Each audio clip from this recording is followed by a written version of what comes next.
Muy bien. Continuamos con nuestra serie de escuela dominical y la semana pasada comenzamos con el tema de la soberanía de Dios. No terminamos la hojita que se les proporcionó la semana pasada y antes de que continuemos con el tema, quisiera yo preguntarles, ¿qué es lo que recuerdan? ¿Qué fue lo que vimos en cuanto a la semana pasada? ¿Qué es la soberanía de Dios? ¿Alguien recuerda? Acerca de su autoridad, de que no hay nadie que le pueda decir haz esto o haz lo otro o está mal, acerca de que no, acerca de que dentro de su propia moralidad de Dios, su soberanía no le permite, como que negarse así, ¿no? O algo así, no me acuerdo, pero la idea en sí es de que no hay nadie que le pueda decir a Dios lo que está haciendo está mal, lo que sea es una mejor manera de hacerlo, como que Él tiene la soberanía y el poder de decir lo que yo hago está bien, porque yo lo digo, esa soberanía sobre todo. Muy bien, muy bien. ¿Alguien más? Y más que nada, qué es la verdad, ¿no? Que no se equivoca. Sí, Él es la verdad. Digo, dentro de su soberanía, por eso vimos antes que Dios es verdad, porque pues también su soberanía es verdad.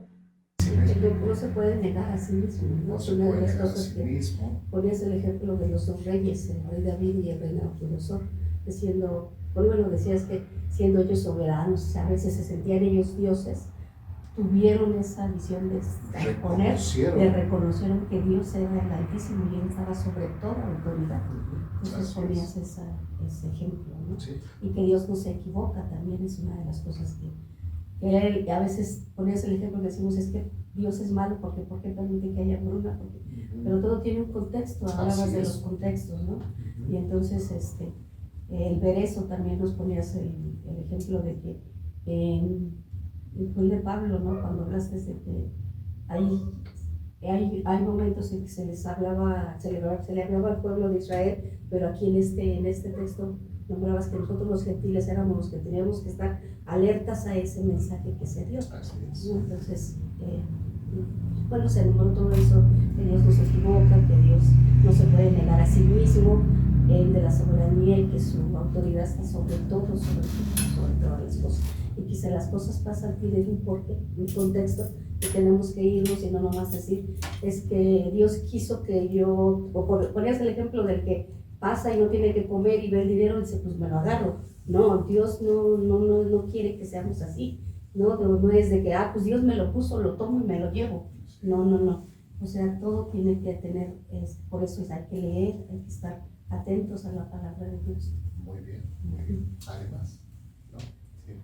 Algo que también veíamos y creo que resaltamos es de que cuando alguien dice es que Él es soberano, por ejemplo, en el caso de los reyes o en algunos condes o algunos dentro de la monarquía, cuando les tocaba estar sobre una región o al cuidado de una región, ellos se sentían soberanos y ¿qué podían hacer ellos? Todo lo que les placiera. Inclusive si llegaba un decreto que en algunas ocasiones en la historia eh, surgió que cuando en una boda dos jóvenes iban a casar, el que era soberano, ¿sí? Podría, si él quería, ser el primero el estar íntimamente con la mujer. O sea, eso realmente es atroz, eso es negligente, eso no es de una autoridad que dijéramos que aunque sí es soberano y puede hacer lo que le plazca, pero el pasar por los derechos de las demás personas, creo que sí hay límites, ¿no? Y de hecho, ¿por qué surgió esto? Pero no, espero no salirme mucho del tema, ¿por qué surgió esto de los derechos humanos? Precisamente por las autoridades, ¿sí? Que se estaban pasando de listo sobre la gente.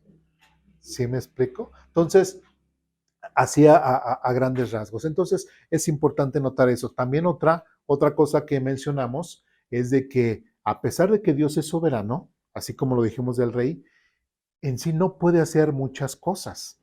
Aunque dijeras, pero pues es Dios y Dios puede hacer muchas cosas.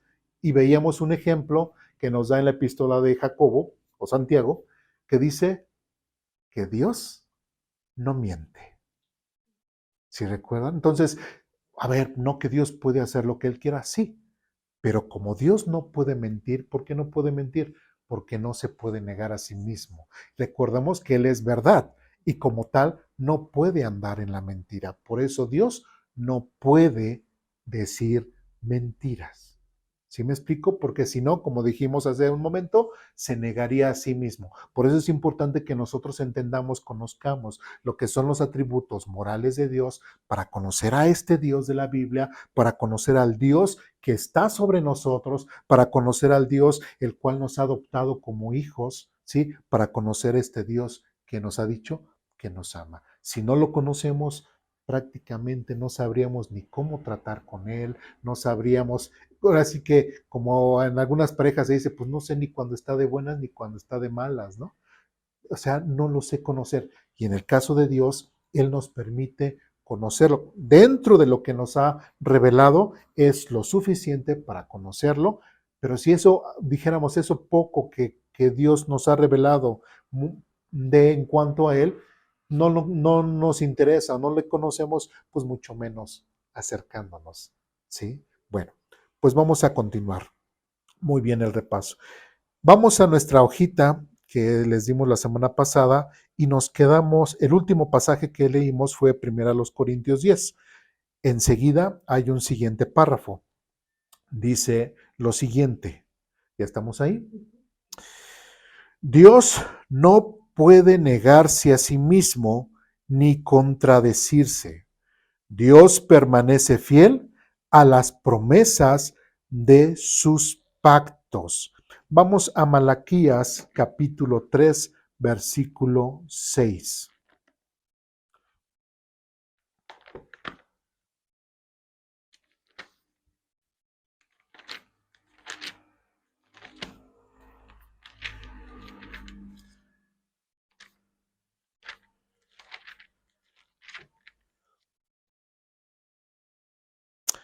Malaquías capítulo 3, versículo 6.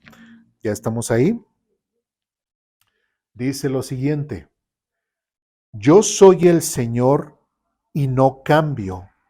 Por eso ustedes, descendientes de Jacob, aún no han sido destruidos. Y ahora, si entendemos en el caso de Malaquías, el profeta Malaquías, ¿cuándo escribió Malaquías?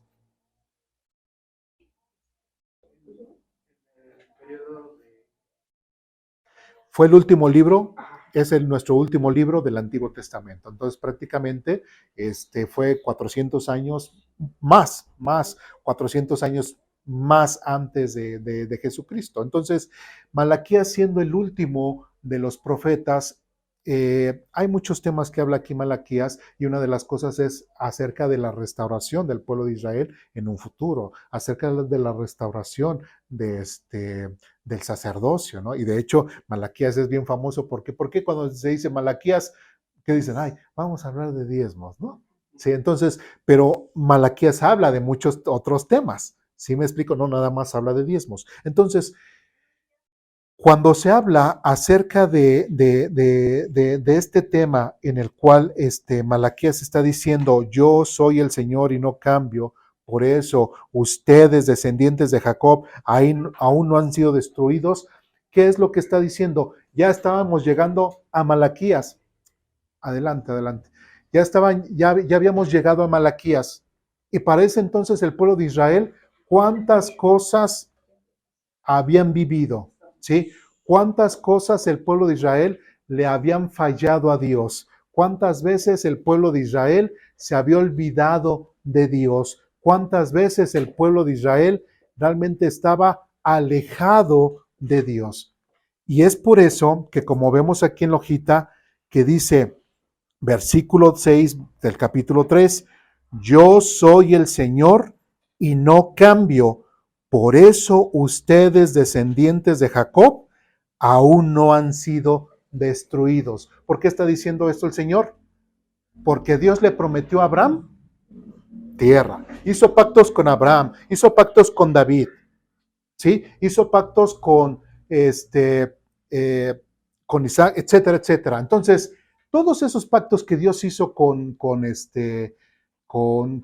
con todos los patriarcas de Israel, Dios no los iba a quebrantar, a pesar de que el pueblo de Israel se comportara como se comportara. ¿Me explico? Es por eso que en Malaquías capítulo 3, versículo 6, dice el Señor, yo soy el Señor y no cambio. Por eso ustedes, descendientes de Jacob, aún no han sido destruidos. Si Dios fuese una persona así como hombre que que cambiara de opinión, como dicen nuestros textos, ¿desde cuándo ya se hubiese destruido Israel? Desde mucho antes. ¿Me explico? ¿Sí? Desde Moisés. ¿Cuántas veces le dijo a Moisés, a ver Moisés, ya mejor voy a destruir esta tierra y de ti voy a levantar una nación? 2 veces por lo menos. Y si recuerdan, esas 2 veces fue en menos de 3 años. ¿Sí? Entonces, es importante que nosotros notemos eso en cuanto a que Dios no cambia.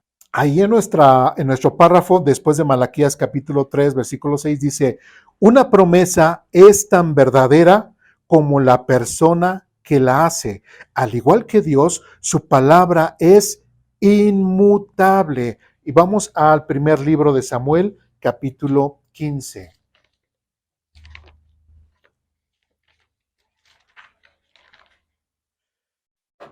Primer libro de Samuel, capítulo 15, versículo 29. ¿Me dicen cuando estén ahí? ¿Sí? Bueno, dice lo siguiente.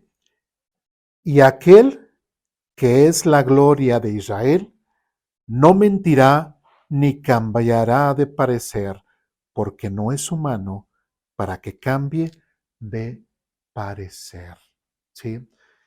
Recordemos que todos estos textos los estamos viendo, ¿por qué? Porque estamos viendo lo que es la soberanía de Dios. Y como tal, al ver la soberanía de Dios, tenemos que entender, como lo acabamos de decir hace un rato, Dios no se puede negar a sí mismo. La semana pasada, y para los que llegaron, ya están llegando, por eso lo repito, algo que dentro de la soberanía de Dios no puede hacer es mentir.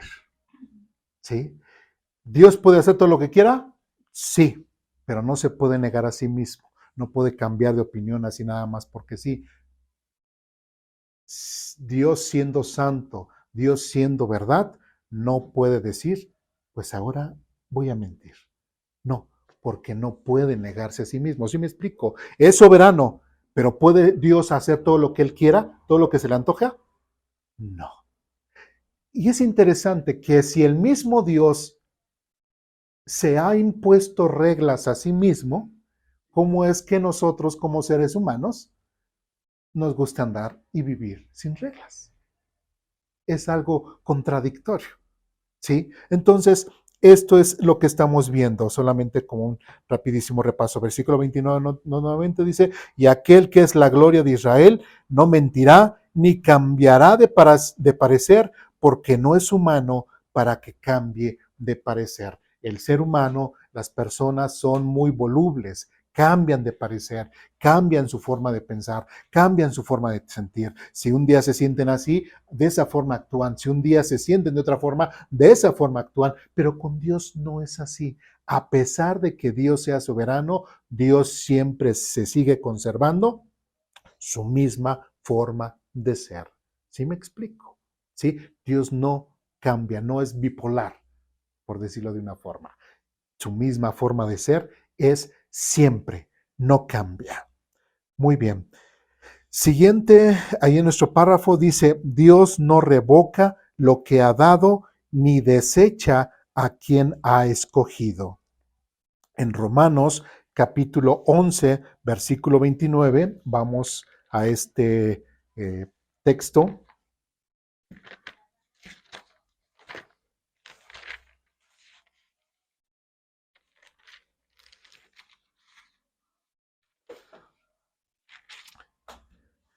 En Romanos capítulo 11, versículo 29, ya estamos ahí, dice lo siguiente.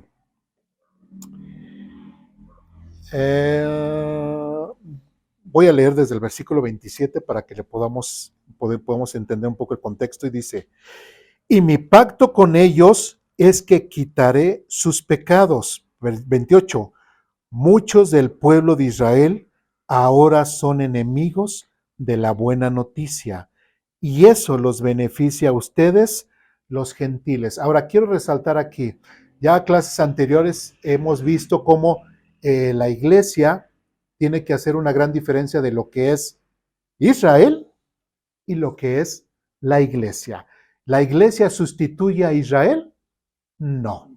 ¿Sí? ¿Israel ahora es una nueva iglesia o es una nueva familia? Tampoco. Israel es Israel y la iglesia es la iglesia. Hay promesas para Israel y hay promesas para la iglesia. Y es algo que no tenemos que combinar. Y es lo que estamos viendo aquí. En parte dice, sin embargo, fíjense bien, eso los beneficia a ustedes los gentiles. Aquí el mismo apóstol Pablo está haciendo una diferencia entre quiénes, entre judíos y gentiles. Después dice, sin embargo, ellos todavía son el pueblo que Dios ama. ¿Quiénes ellos? Israel. ¿Sí? Y lamentablemente hay muchas enseñanzas en las cuales a la iglesia se le enseña que reclame esas promesas que una vez se le han dado a Israel, cosa que no se puede hacer. ¿Sí? Aquí muy claramente dice, sin embargo, ellos todavía son el pueblo que Dios ama. ¿Sí? Ellos como pueblo de Israel seguirán siendo el pueblo de Dios, el pueblo escogido, el pueblo que Dios ama, el pueblo que en un futuro va a restaurar, el pueblo que en el futuro, como lo veíamos en Malaquías, su sacerdocio será restaurado nuevamente, el pueblo que en el cual vendrá el Mesías y pondrá su pie y gobernará sobre ese pueblo. ¿Y la iglesia? ¿Sí? La iglesia tendrá otro asunto espiritual, tendrá otro lugar, ¿sí? Que también Dios está preparado para la iglesia, pero somos completamente diferentes. Y eso es algo que tenemos que entender, ¿sí? Yo como gentil no puedo ir y reclamar mi pedazo de tierra en Israel. ¿Sí me explico? ¿Sí? Ni puedo yo empezar aquí a hablarles con bienvenido, shalom, Jerusalén, y empezar a hacer con un vocabulario como judaizante, porque no me corresponde. Yo soy gentil y así, así nací y así moriré. ¿Sí? No tendré que ver nada que ver con el pueblo de Israel. Ya lo leímos en Juan capítulo 4, donde Jesús dice, nosotros sabemos en quién hemos creído y sabemos que la salvación viene de los judíos. Nosotros como gentiles sabemos que nuestro Salvador es judío, ¿sí? Pero nosotros somos gentiles, ¿sí me explico? Por eso quiero resaltar este tema y cuando veamos un pasaje referente a eso, lo seguiremos nombrando. Después dice en este pasaje, dice, porque Él eligió a los antepasados de Abraham, Isaac y Jacob, referente a estas promesas que ya hemos dicho. 29, pues los dones de Dios y su llamado son irrevocables. En otras palabras, lo que Dios le ha prometido al pueblo de Israel, ¿lo va a cumplir? Sí. Sí, dentro de su soberanía, todo este plan, todo este diseño que Dios ha puesto en cuanto a la historia de Israel, ¿Dios lo va a cumplir? Sí. Aunque Él sea soberano, aunque Él pueda hacer lo que Él quiera hacer, Dios en todo momento va a hacer que su plan se logre. Independientemente de cómo sea Israel, Dios va a hacer que se cumpla lo que Él prometió. Si vamos bien, porque como dice aquí, pues los dones de Dios y su llamado son irrevocables. Lo que toda la historia de Israel Dios le prometió, nada se le va a quitar a Israel. Por eso es de que la iglesia no puede sentirse así, la nación santa, pueblo escogido de Dios, así como muchas veces lo resaltan, sustituyendo al pueblo de Israel. No, esa es una falsa doctrina, eso está mal. Israel seguirá siendo el pueblo escogido por Dios. Y como dice aquí, ellos todavía son el pueblo que Dios ama. Pero entonces, por ejemplo, un israelita que se convierte al cristianismo, Ajá. ¿él es de la iglesia o él es Digamos. Entonces, ¿a qué se refiere con el nuevo pacto? El nuevo pacto es el que Jesucristo hizo acerca de la forma de salvación, ¿sí? Al derramar su sangre, ¿sí? Ya el viejo pacto es en cuanto al sacrificio, a los animales y todo. Entonces, Jesucristo viene y hace ese nuevo pacto, que al derramar su sangre, ahora todos los que entran en ese nuevo pacto es a través de la salvación. Y ahora recordemos que el ser judío ¿te lleva directamente al cielo? No. No. Sí. O sea, el ser judío no te lleva al cielo. Ellos también tendrían que cumplir la ley. ¿Pero le iban a cumplir? No. ¿Sí? Al final ellos también llegan por Jesucristo. ¿Ellos qué? Ellos llegan por Jesucristo, o sea, nadie llega si no es por... Así es, así es. ¿Sí? Por eso es de que ellos como judíos seguirán siendo judíos. Dirán, bueno, aceptó a Jesucristo, pero un judío que aceptó a Jesucristo, ¿seguirá festejando la Pascua? Sí. ¿Por qué? Porque es una representación del sacrificio de Jesucristo. ¿Seguirán representando cada una de las fiestas judías? Sí, porque son inherentes al pueblo de Israel.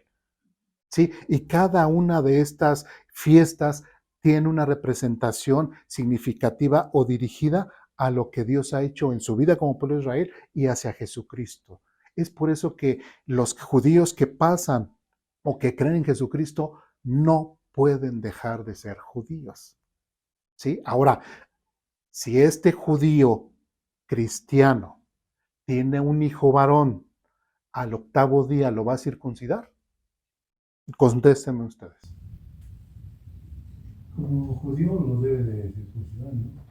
Pero ya no. Pero ustedes- Pero ya no está bajo la ley, porque está bajo la gracia también.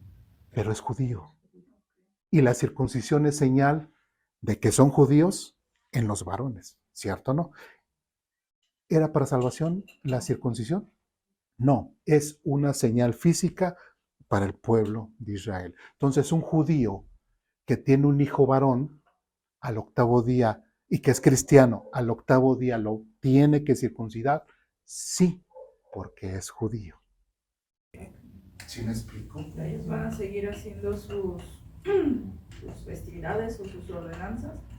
No están bajo la ley, están bajo la gracia. Y así los que murieron esperando a Jesucristo, ellos murieron también esperando la promesa. Porque no todo el judío, como usted dijo, es salvo, ¿no? Ni ahora ni antes.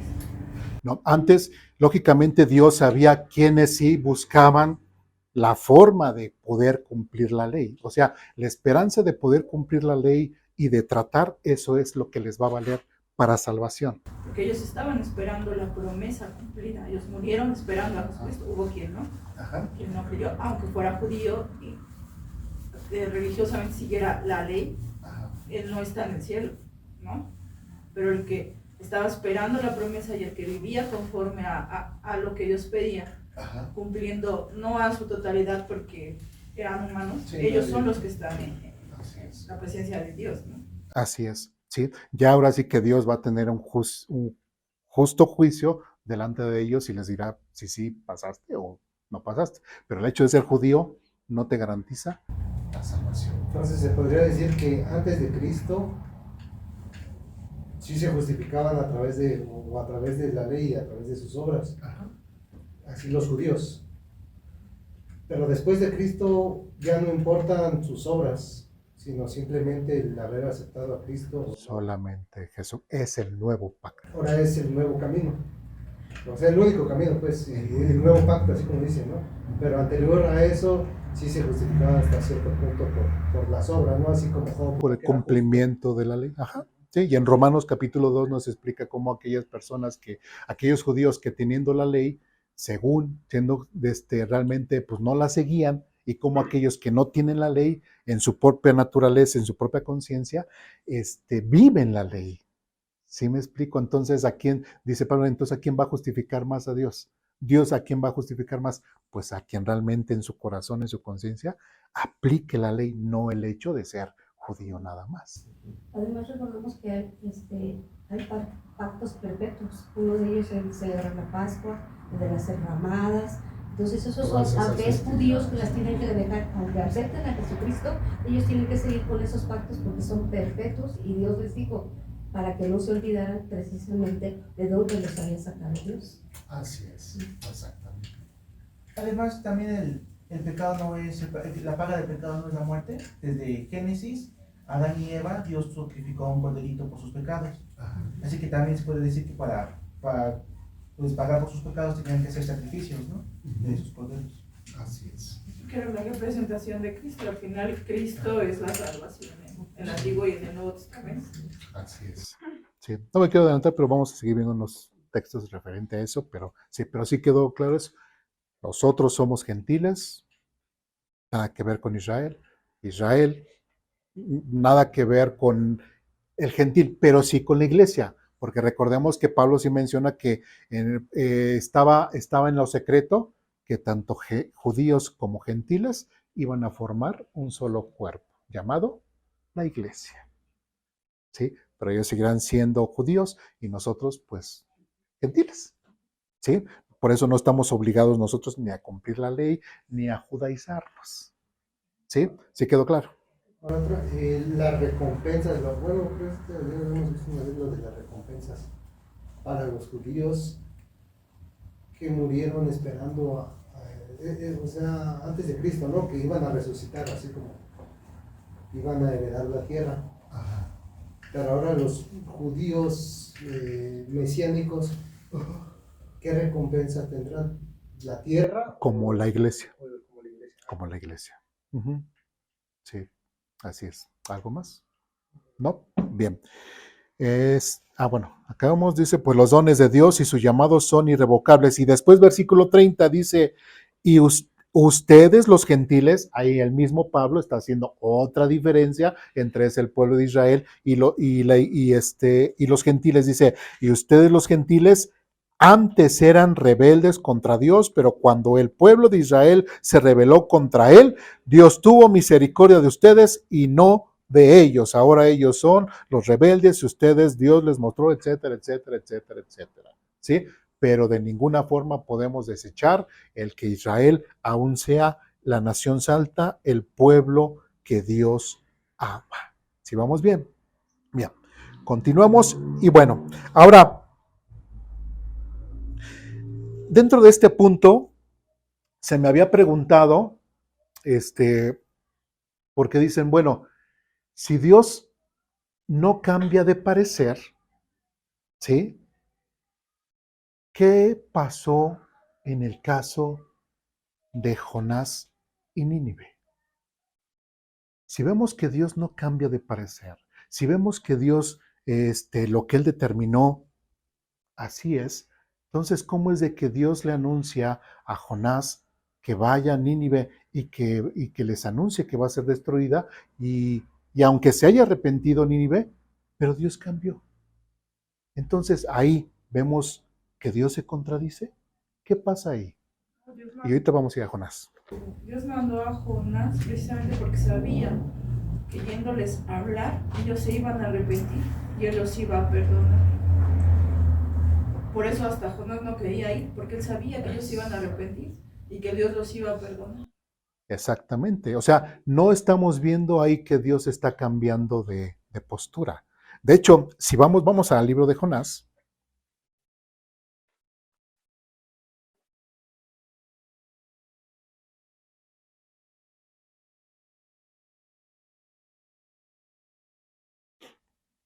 Ustedes me dicen cuando ya estén ahí.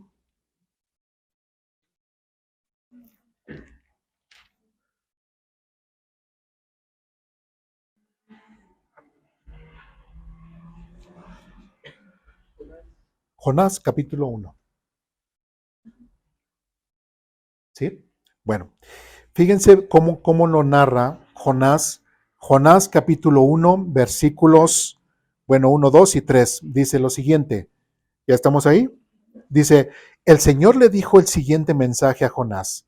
hijo de Amitat, levántate y ve a la gran ciudad de Nínive, pronuncia mi juicio contra ella, porque he visto lo perversa que es su gente. Entonces Jonás se levantó y se fue en dirección contraria para huir del Señor. Descendió al puerto de Jope, donde encontró un barco que partía para Tarsis. Pagó su pasaje, subió a bordo y se embarcó rumbo a Tarsis en la esperanza de escapar del Señor. Eso es lo que nos está narrando Jonás en el capítulo 1. Dios recibió el mensaje de Dios, ve y habla a Nínive, y él tomó la dirección contraria. Eso es lo que nos narra Jonás hasta ahí. Si vamos bien. Vamos a Jonás, capítulo 3, versículo 10. ¿Ya estamos ahí? Y nos vamos a seguir al capítulo 4. Dice, versículo 10, cuando Dios vio lo que habían hecho y cómo habían abandonado sus malos caminos, dice, cambió de parecer y no llevó a cabo la destrucción con que los había amenazado. Y este es el pasaje clave que parece ser contradictorio. A ver, si ya hemos leído pasajes donde dice que Dios no es hombre para que cambie de parecer, ¿cómo es que resulta que ahora voy a Jonás y exactamente aquí dice que Dios cambió de parecer? ¿La Biblia se contradice? ¿Dios se contradice? Vamos al capítulo 4. Dice, este cambio de planes molestó mucho a Jonás y se enfureció. Entonces le reclamó al Señor, Señor, fíjense la pregunta que hace, ¿no te dije antes de salir de casa que tú harías precisamente esto? Dice, por eso huí a Tarsis, sabía que tú eres un Dios misericordioso y compasivo, lento para enojarte y lleno de amor inagotable. Estás dispuesto a perdonar y no destruir a la gente. Entonces, ¿qué es lo que nos está diciendo Jonás en el capítulo 4? Que las cosas como nos contó en el capítulo 1 no fueron así. No fue de que Dios le dio la instrucción y ok, y se salió. No. Hubo un diálogo entre Dios y Jonás. Inclusive ahí lo que mismo Jonás está diciendo es de que Dios le dijo, vas a ir y se van a arrepentir. ¿Sí? Y yo voy a cambiar mi forma. O sea, yo no los quiero destruir, pero nada más va a ser como cierta amenaza, ¿sí? Pero yo los quiero salvar. ¿Sí me explico? Quiero salvar a Nínive. En ningún momento fue totalmente la intención de Dios destruir a Nínive. ¿Sí me explico? ¿Sí? Sino fue quererlos salvar. Y fue lo que hizo. Entonces, por eso es de que Jonás, luego en el versículo 3 dice, quítame la vida ahora, Señor, prefiero estar muerto y no vivo si lo que yo predije no sucederá. Ahora, para Jonás era bien importante más su reputación como profeta que realmente el amor que Dios pudiera mostrar al pueblo de Nínive. ¿Por qué? Porque ¿qué era lo que se hacía o lo que se entendía, o lo que entendía el pueblo de Israel en cuanto a los profetas? Si un profeta habla, que supuestamente habla de parte de Dios, y no se cumple, ¿qué tenían qué le dice en Deuteronomio al pueblo de Israel? No le creas, es un farsante. Inclusive de su corazón habló y hasta mátalo, ¿no? ¿Sí? Entonces, así es. Entonces, ¿Jonás sabía eso? Sí sabía. Entonces, lo que Jonás quería era de que, pues lo que él iba a decir, pues que Dios lo respaldara y que Dios cumpliera su palabra. Por eso estaba bien enojado Jonás, porque su reputación estaba entredicho. Y tanto que en el versículo 10 del capítulo 4 dice, entonces el Señor le respondió, ¿sientes lástima por una planta, aunque tú no la hiciste nada para que creciera? Creció rápido y murió rápido. Pero Nínive tiene más de 120,000 habitantes que viven en obscuridad espiritual, sin mencionar todos los animales. ¿No debería yo sentir lástima por esta gran ciudad? ¿Sí? Entonces, ¿Dios cambió de opinión? No. Por eso tenemos que ver todo el contexto. Si no leemos el contexto de un texto, hacemos nuestro pretexto y es bien fácil hacer como que malintencionadamente hacer que la Biblia se contradiga. ¿Sí? Por eso es que tenemos que leer un poquito antes, un poquito después, para poder entender todo el contexto. Entonces, otra vez pregunto, con base al versículo 10 del capítulo 3, cuando dice, y cambió de parecer y no llevó a cabo la destrucción con que los había amenazado, ¿se está refiriendo a ese cambiar de parecer como una persona voluble? ¿Se está contradiciendo la Biblia? No. ¿Sí? ¿Dudas, preguntas, comentarios, reclamaciones hasta aquí? ¿No? Bien. Nada más de las promesas que es una predicación, pastor, a ver si tiene, no me acuerdo cuántas promesas que tiene para nosotros. ¿Por qué no las reclamamos? Hay que reclamarlas todas, pero no todas son para nosotros. Pero no todas son para nosotros. ¿Sí? Y ahí, por ejemplo, hay un grupo que se llama, bueno, los adventistas del séptimo día, ya saben que ellos se reúnen los días sábados y ellos sí, y hay que cumplir la ley y ellos están duro y duro que hay que cumplir la ley, que porque dentro de la ley pues está lo del sábado y es que si se invalida la ley pues lógicamente se invalida su sábado, entonces ellos están así. Pero por ejemplo, si dijéramos en el caso de las relaciones civiles entre ellos, imagínense que se da el caso, como está plasmado dentro de los judíos, que se dijera, por ejemplo, digamos, tengo a mis hijos, digamos que Ur se casa, Joab se casa, pero Ur tiene un accidente, se muere, pero no tiene hijos, ¿sí? ¿Qué es lo que tiene que hacer Joab según el judaísmo? Casarse con la esposa de Ur para poderle tener descendencia. Y eso es parte de la ley. Mi pregunta es, ¿todos aquellos que defienden la ley practicarán eso? No. ¿Se llevarán a cabo la circuncisión? No, entonces dejémonos de hipocresías y si realmente vas a cumplir la ley, y el mismo Señor Jesucristo dice, con tan solo uno que hayas quebrantado, ya rompiste toda la ley. ¿Sí me explico? Pero también en Romanos dice, ¿no?, que todo se reduce al amor. Exactamente. O sea, la ley y todo se reduce al amor.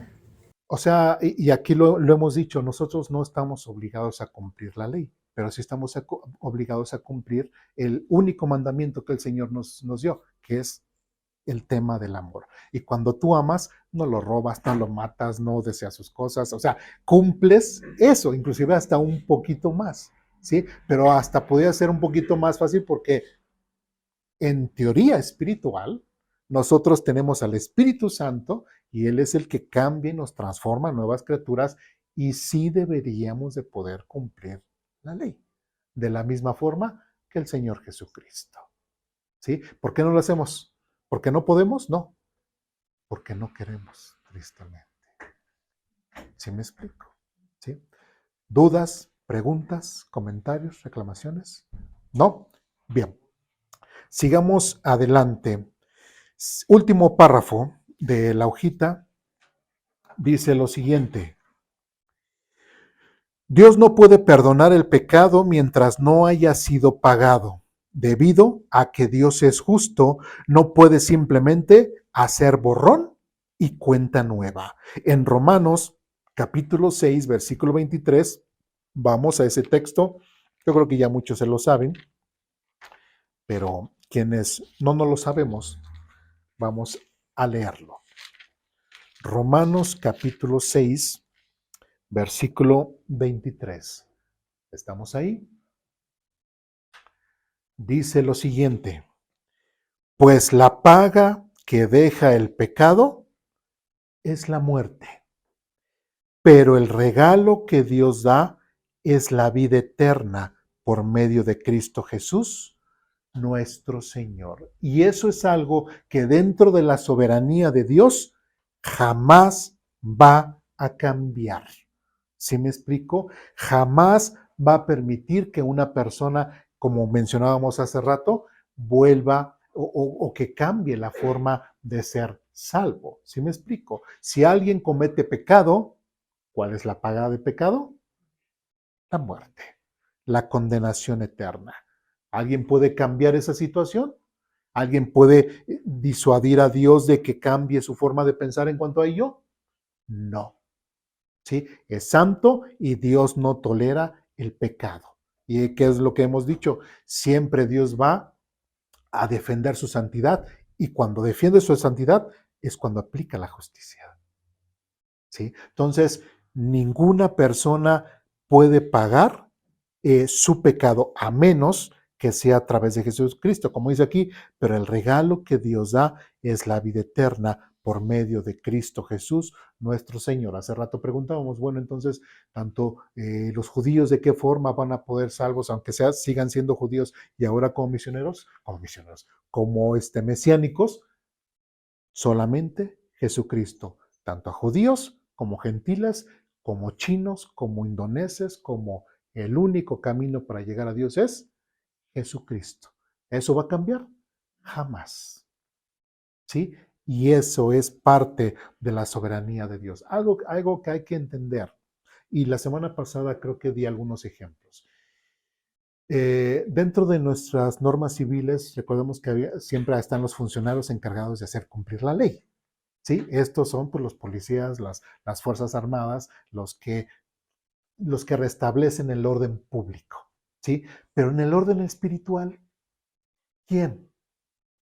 Tendría que ser una autoridad de reconocimiento, tendría que ser una autoridad que realmente tenga el valor moral para poder ser quien determine tú estás mal y tú estás bien. ¿Sí me explico? ¿Y quién podría ser esa persona? ¿O quién podría ser ese ser?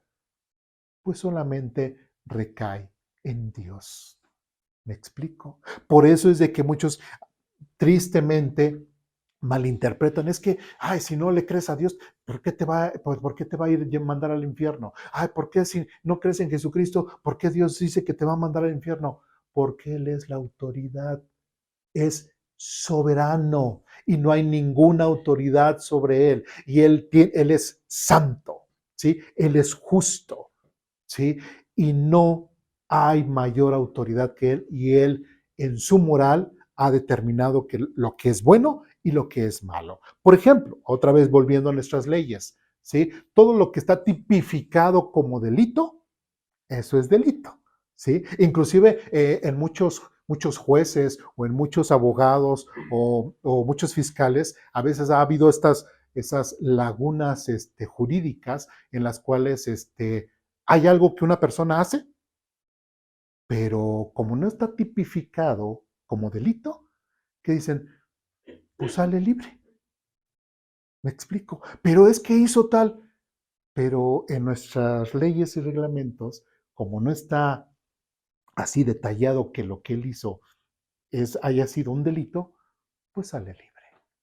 ¿Sí me explico? Y en el caso de Dios está bien detallado que sí y que no. Y ahora es más fácil.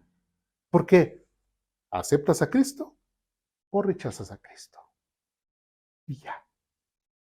Esa autoridad moral dentro de la soberanía de Dios, Él determinó que solamente una persona puede ser salva o creyendo en Jesucristo y condenada rechazándolo. Sí. Y por lo mismo, ¿no, pastor? Porque, o sea, desde el principio hubo un derramamiento de sangre, hubo una paga por ese pecado. Jesucristo pagó, o sea, no, porque muchos dicen cuando testifican, es que la salvación es gratis. La salvación no es gratis porque costó la sangre de Cristo Jesús. Sí. Él pagó por lo que nosotros teníamos que pagar, ¿no? Ahora por Él somos salvos, pero la salvación nunca ha sido gratis porque Dios le puso un precio al pecado. Y el pecado fue eso, ¿no? El morir eternamente. Sin embargo, Cristo viene a salvarnos. Entonces sí tuvo un costo. Sí, voy a dar una ilustración aprovechando el tema. Imaginémonos, bueno, la mayoría de los de aquí somos padres. Imaginemos que nosotros como padres, de repente nos enteramos que a nuestros hijos en las escuelas les tomaron cierta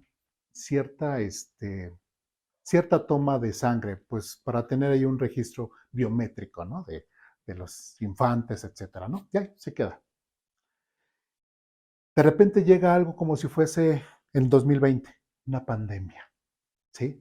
Y de repente nos dicen que nuestro hijo o uno de nuestros hijos, conforme al registro de su sangre y todo, podrían hacer la vacuna para esa gran enfermedad de la sangre de nuestro hijo.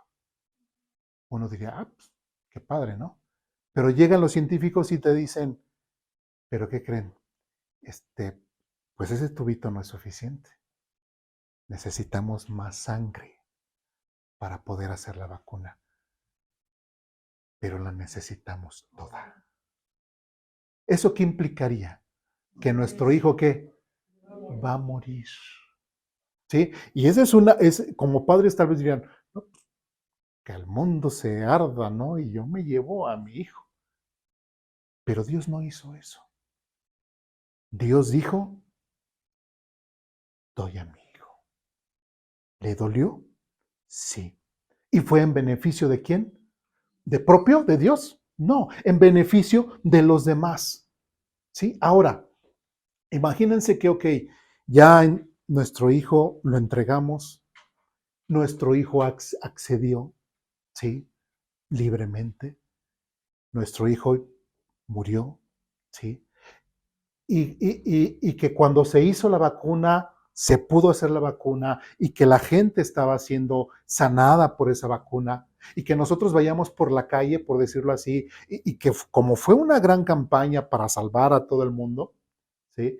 Imagínense que nosotros vamos por la calle y las camionetas donde están vacunando a la gente, que una persona de repente diga, ¿qué y eso qué? ¿Qué me van a aplicar? No, pues es que hubo un niño que se murió.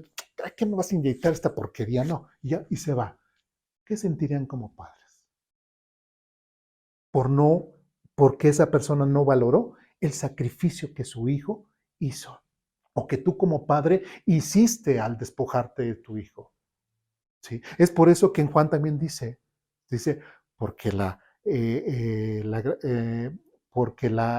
todo aquel que recibe a Cristo es salvo, pero el que rehúsa creer en el Hijo, la ira de Dios está sobre él. ¿Por qué? O sea, ¿por qué no entienden que Dios también puede sentir cierta molestia porque una persona rechace el sacrificio que hizo su Hijo en la cruz? ¿Por qué no lo pueden entender? Que Él, como siendo la máxima autoridad, siendo justo, siendo santo, Él puede terminar por cuanto no has creído en mi Hijo Jesucristo y rechazaste lo que Él sacrificó, que no fue gratis, simplemente lo tuviste por vano, por basura. ¿Cómo crees que te voy a recibir en el cielo? ¿Cómo crees que te voy a dar bendiciones? No. Mereces mi ira y mi justicia. ¿Sí me explico?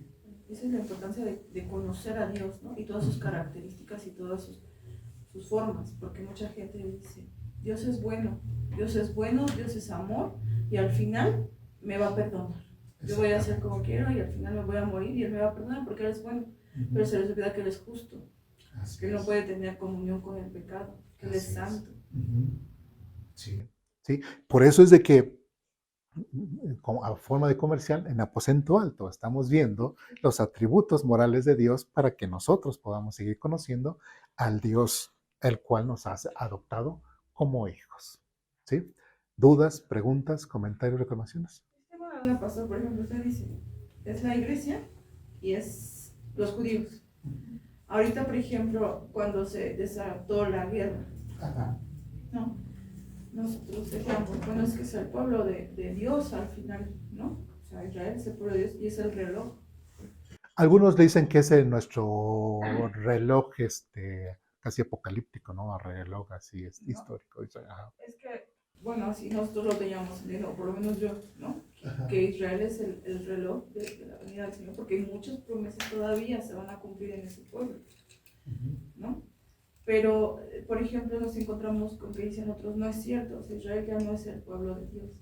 ¿no? Porque tanto estaban muriendo palestinos como estaban muriendo israelíes. De ahí sabemos que Dios al final le importa la vida de los dos, ¿no?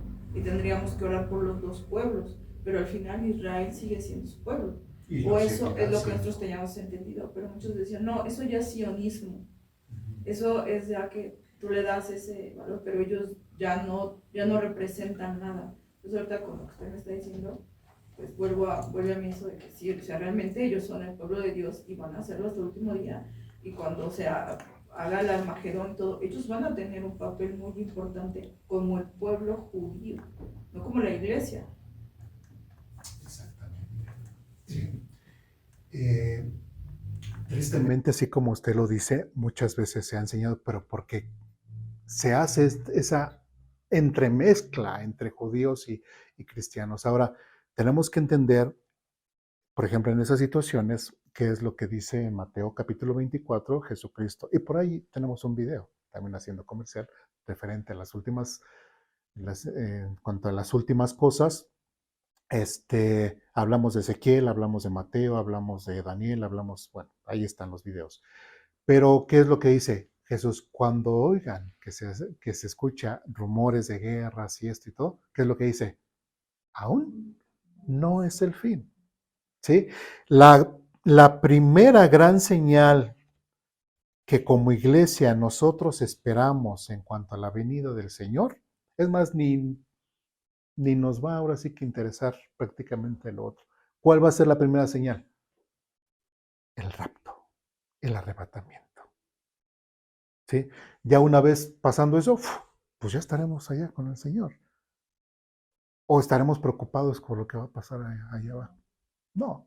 Entonces, tristemente en muchas iglesias también se mete como que esa inquietud y eso. Ay, a lo mejor ese ya es la bestia, o ese es el anticristo. Y pues si es así, pues qué bueno, entonces ya viene el Señor. Pero nosotros como iglesia, que no vamos a pasar la tribulación, eso está bien claro. La iglesia no pasará por la tribulación, ¿sí? No nos tiene que inquietar absolutamente nada. Sea lo que sea que esté pasando en Israel, nada, ¿sí? Mi pregunta es, ¿cómo tendríamos que orar por ellos? Porque nosotros decíamos, pues nosotros oramos como el pueblo de Dios, ¿no? Porque al final es el pueblo de promesa. Y nos decían, no, es que eso es sionismo. Tienes que orar por los dos. Y claro, tengo que orar por el otro también, pero Israel sigue siendo el pueblo de Dios. Sí. Sí, perdón. Creo que la hermana también va enfocada a lo que, si es moralmente correcto lo que está haciendo Israel, ¿no? Tal vez por ese lado, porque vemos que, como dice, no hay mucho sionismo y es mi tierra y voy a expulsar a los palestinos. Y creo que también en ese sentido muchas veces como cristianos se nos ha inculcado el de bendeciré a los que te bendijeren y maldeciré a los que te maldijeren, ¿no? También Y bendecimos a Israel para que Dios nos bendiga, ¿no? algo así, ¿no? Sí. Algo así. Y aprobar hasta cierto punto lo que ellos hacen por eso mismo, ¿no? Por ese, incluso hasta ese temor. ¿Por qué? Porque si yo no bendigo lo que tú estás haciendo con los palestinos, pues yo estaría cometiendo pecado, ¿no? Así es. Pero muchas veces también no, como que nos dejamos ir mucho por eso, pero incluso hasta hay muchos mismos judíos ortodoxos que rechazan el sionismo. Ellos no creen en el Estado de Israel porque no ha venido su Mesías para ellos. Entonces rechazan eso. Y en ese sentido creo que es más un sentido más de amor, ¿no? Así como lo vería Cristo, ¿no? O sea, muchas veces no por ser el pueblo de Dios no quiere decir que lo que hagan o lo que hayan hecho a través de todo el tiempo han hecho lo correcto. Vemos a través de la Biblia que han tenido muchas fallas. Así es. Tal vez una de ellas puede ser lo que están haciendo, ¿no? Pero... Sí, y de hecho, bueno, si se refiere así al orar por ellos, pues sí, ¿no? O sea, que en su venida puedan aceptar la mayor cantidad de judíos, aceptar al Mesías, ¿no? Por ejemplo, lo que comentó el hermano, lo que está sucediendo hoy, pues hay muchas cosas que Israel está cometiendo que no es correcto, ¿sí? O sea, realmente es una batalla. Ahora, que dijera, no, pues es que Israel ahorita está bien con Dios. Pregunta sería, ¿ahorita Israel está bien con Dios? No. ¿Y saben cómo lo podemos ver? Claro que ellos tienen un mandato de poder sacar a todas las naciones extranjeras de su tierra, ¿sí? Aún hoy. Pero ¿cómo sabemos que el pueblo de Israel no está bien delante de Dios? Porque cuando, y lo hemos visto en la historia del pueblo de Israel, cuando el pueblo de Israel está bien con Dios, toda nación que se pone delante de Israel queda fulminada. ¿Sí? ¿Por qué se van con los más débiles, en el caso de los palestinos? Y a ver, ¿y por qué no destruyen ¿cómo se llama? La mezquita que está ahí sobre la roca. ¿Por qué no la destruyen? ¿Por qué no sacan a todo ese grupo de musulmanes? Porque no están bien delante de Dios y no tienen la confianza de Dios. Si ellos estuviesen completamente convencidos que están bien delante de Dios, que estuviesen completamente convencidos y la fuerza y la confianza en que van a vencer, se levantarían contra el pueblo que sea y sacan a todos los extranjeros y tratarían de repetir no los errores que cometieron en el pasado de permitir que naciones se quedaran ahí 2, 3 o algo así no. Inclusive hasta aprenderían yo creo que de la mentira en la cual cayó Josué, de estos que se vistieron de ropas desgastadas para decir es que venimos de lejos, pero no, eran de los de aquí cerca. Entonces ellos, o sea, hay muchas cosas que ellos han aprendido, debieran de estar aprendiendo. ¿Sí? Pero tristemente el pueblo de Israel hoy en la actualidad no está bien delante de Dios, por eso no tiene esa fuerza moral, no tiene esa fuerza anímica, espiritual y pues se va a los que puede vencer conforme a sus fuerzas, pero no con las fuerzas de Dios. ¿Sí me explico? ¿Sí? ¿Dudas? No. Entonces, ¿es moral el orar por ese conflicto o podríamos tener una postura más neutral? Tenemos que tener una postura neutral, porque también el pueblo de Israel, no porque sea el pueblo de Israel, tenemos que decir que todo lo está haciendo bien. Que tiene la autoridad de Dios detrás de ellos, ¿no? Porque muchos, bueno, yo he escuchado a muchos cristianos que dicen, no, es que lo que está haciendo el pueblo de Israel lo está haciendo con la autoridad de Dios y sacan los textos de y destrozarás y matarás y exterminarás a todos los habitantes de esas tierras. ¿Sí me explico? Pero hay un contexto de ese texto. ¿Sí me explico? Entonces no es tan mal, por ejemplo, ser neutral y decir, es que ninguno de los dos está haciendo las cosas bien, porque desgraciadamente pues es más una movida humana de la política que cualquier otra cosa, ¿no? Así es. Sí, digo, si ellos, si sacaran esos textos y todo, bueno, entonces otra vez vuelvo a repetir, ¿y por qué no se van con una nación poderosa, como los musulmanes? ¿Por qué no les destruyen la mezquita? Ahí sí, en el momento en que un bombazo contra la mezquita y todo, ahí sí dirías, ah, caray, ahí ya el pueblo de Israel a lo mejor diría uno, pues a lo mejor sí ya viene el Señor. Pero mientras no sea así. Como en ese sentido, hermano, así lo que está diciendo, ¿no? Vemos que actúan por sus fuerzas, ¿no? No tienen las promesas de Dios, es cierto, ¿no? Dios se las va a dar algún día, incluso toda la tierra se las va a dar, más sin en cambio ellos ahorita quieren hacerlo por sus propias fuerzas y podemos ver eso como por decir, ahora sí que los actos terroristas que pasaron, que inició esta guerra que actualmente están llevando en Gaza, llegaron los terroristas a un festival, pero dentro de este festival tenían ídolos, tenían a Buda, o sea, te puedes dar cuenta de que no están conforme al corazón de Dios, están muy apartados de Él y actúan por sus fuerzas y conforme a su voluntad de Él. ¿Sí? ¿Y qué era lo que pasaba con el pueblo de Israel cuando se enfrentaba con una nación y que el pueblo de Israel no estaba bien delante de Dios? ¿Ganaba o perdía? Perdía. ¿Sí? Así. Entonces, así de esa forma podemos ver cómo Israel si está bien o está mal delante de Dios. Entonces, bueno, retomando lo de la oración, entiendo todo eso de, pues, no podemos, hay que estar en una postura más neutral, ¿no? Pero si de todos modos Israel estuviera o no estuviera con Dios, técnicamente los palestinos están haciendo algo incorrecto delante de Dios, que es estar en el territorio de Israel, ¿no?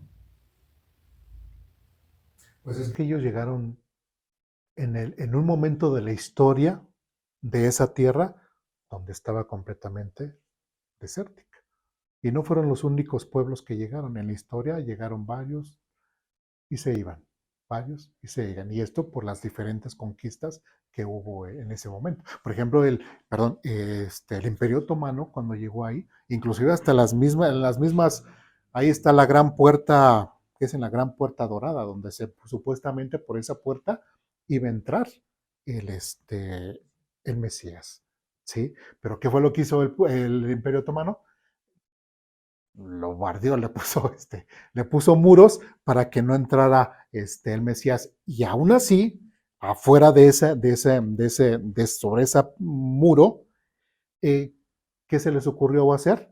Poner un cementerio, porque saben que el profeta o el Mesías no iba a pasar por una tierra impura para entrar precisamente por esa puerta. ¿Sí me explico? Entonces, hay muchas cosas que a lo largo de la historia han pasado en esa tierra y no podemos decir exactamente que porque está bien o porque se vayan está bien. Simplemente son gente que vieron la tierra vacía y llegaron y se establecieron.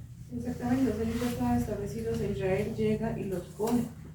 Eso está bien, está mal, si es sionismo. Ellos tienen que tener esa tierra, porque usted dice que ellos siguen siendo Israel y siguen teniendo la promesa. Entonces, ellos tienen que tener esa tierra, realmente.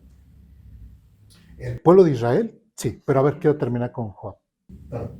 A eso me refiero, que aunque no estén con Dios, Palestina no debería de estar ahí. Si estuvieran con Dios, Palestina debería de irse. Sí. Entonces, si no están con Dios, entonces se tienen que ir. Pues de cierta forma, sí. Entonces, había que orar por Palestina. Y es que en el momento en que venga Jesucristo, todas esas naciones, ¿qué va a pasar? Se van a ir. Es que ahí es donde dice la Biblia, ¿no? Que para Dios no hay judío, ni griego, ni nada. O sea, también la vida de los palestinos. En la iglesia. Por eso. Pero es que esa es mi confusión. Porque al final hay judíos que son cristianos, ¿no? Y hay palestinos que seguramente lo son, ¿no? Entonces, Pero como cristianos hay que entender esa situación. Digo, por ejemplo, yo soy cristiano y entiendo que soy mexicano, ¿no? Y que vengo de los mexicas o que así. Conozco mi contexto, pero no voy a buscar más de Dios, como decíamos, en cuanto a las promesas que se le ha dado ahí exclusivamente a quién, a Israel, y me las voy a adjudicar ahí. Aunque sea un palestino y aunque sea cristiano, pues leen la Biblia, ¿no? Y deben de entender, así como yo entiendo que soy gentil, así es, bueno, pues yo también soy palestino y también soy gentil, ¿sí? Y no, así, pues esto se le ha dado a Israel. Entonces, ¿yo qué tengo que hacer? Entender.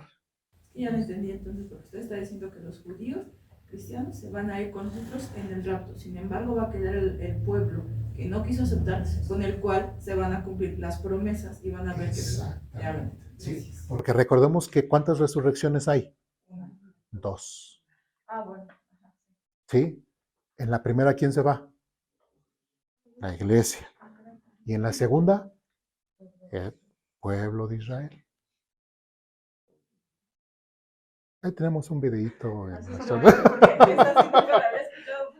Sí, ahí es Ezequiel capítulo 37. ¿Sí? De hecho, también habla de esta Daniel en el último capítulo y por ahí, acerca de la resurrección, de las promesas a Israel y en cuanto al tema de la resurrección también. Ahí está. Si no, pues con todo gusto volvemos a hablar del tema. Entonces quedamos con que el pueblo de Dios tiene la promesa de la tierra, entonces es correcto de que la posean. Tal vez la forma de como lo están haciendo no es la correcta, porque Dios no está con ellos, Dios no aprueba, pues sí, las cosas que hacen, pero lo correcto es que ellos tengan la tierra.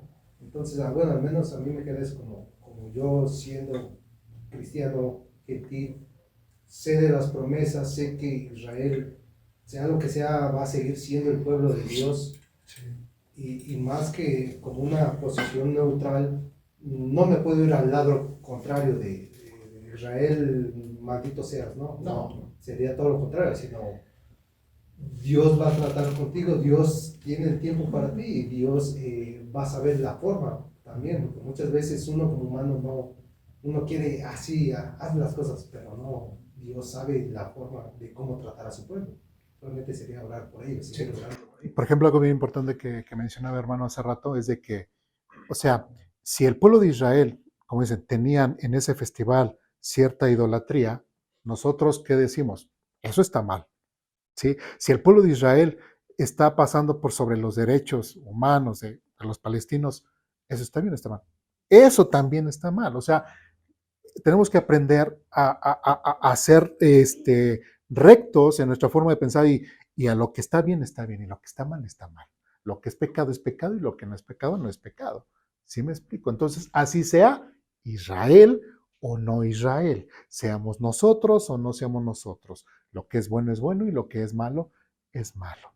¿Sí? Lógicamente no vamos a maldecir a Israel, pero sí por lo menos sí tenerlo en nuestras oraciones precisamente para que su corazón pueda ser un poco más carne y pueda inclusive dar un ejemplo de misericordia de ese Dios que supuestamente dicen tener, dar ese tipo de misericordia para esas naciones. Que se vuelvan a Dios, ¿no? Sí, exactamente. De hecho, hasta de la misma forma, digo, hasta en la enseñanza del sembrar y todo, o del cosechar, ¿qué es lo que dice? No regreses atrás para recoger lo que se te cayó, ¿no? Sino déjalo para los huérfanos, o sea, que tengas esa misericordia.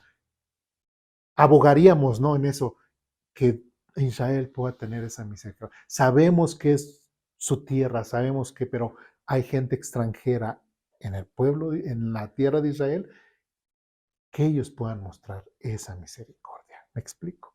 Sí, es completamente diferente. ¿Sí? ¿Dudas, preguntas, comentarios? ¿No? Bien, vamos un poquito más a prisa. Creo que ya nada más tenemos una cita. Bueno, dice, Cristo clamó en el jardín del Getsemaní, en Mateo capítulo 26. Vamos a Mateo.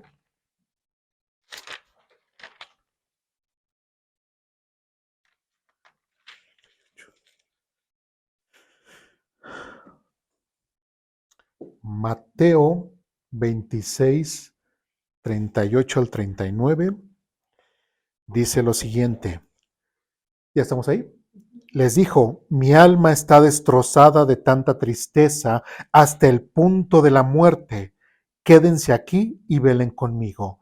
Y él se adelantó un poco más y se inclinó rostro en tierra mientras oraba.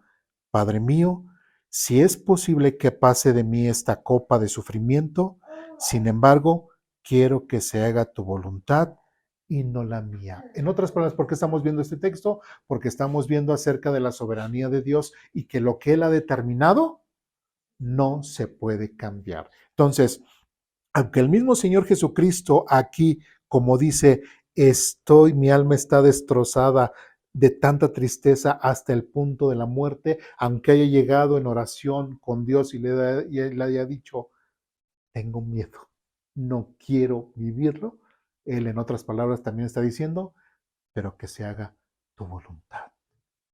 ¿Sí?